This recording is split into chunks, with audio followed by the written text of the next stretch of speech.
পেটের ক্ষুধা শুধু মানুষকেই কষ্ট দেয় না। এই ছোট্ট কুকুরটার জীবনও ভরে গেছে কষ্ট আর অভাবে। পচা খাবারই তার একমাত্র ভরসা। অন্যদিকে ধনী কুকুরটা তার এই অবস্থা দেখে হাসছে, অপমান করছে তাকে। কারণ তার কাছে টাকা আছে। ক্ষুধা যখন সহনীয় সীমা ছাড়িয়ে যায় তখন ভুল আর ঠিকের হিসাব থাকে না। বাঁচার জন্য সে বাধ্য হয় খাবার চুরি করতে। কিন্তু ধরা পড়ে যায় সে। হোটেলের মালিক রাগে ফেটে পড়ে, লাঠি নিয়ে তার পিছু নেয়। এরপর শুরু হয় আরও ভয়ঙ্কর সময়।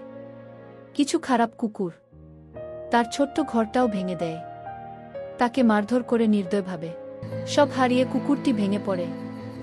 গরিব হওয়াটা কি এত বড় অপরাধ? কিন্তু না, সে হার মানেনি। সেদিন থেকেই শুরু করল তার কঠোর পরিশ্রম। যে তাকে একসময় অপমান করেছিল, আজ সেই অবাক হয়ে তাকিয়ে থাকে। কারণ সময় সবকিছুর উত্তর দেয়।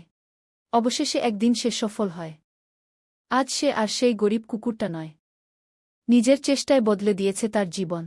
জীবনে কষ্ট আসবেই, কিন্তু হাল ছেড়ে না দিয়ে লড়াই করতে হবে। এমন গল্প আরও দেখতে চাইলে এখনই লাইক আর সাবস্ক্রাইব করে ফেলো।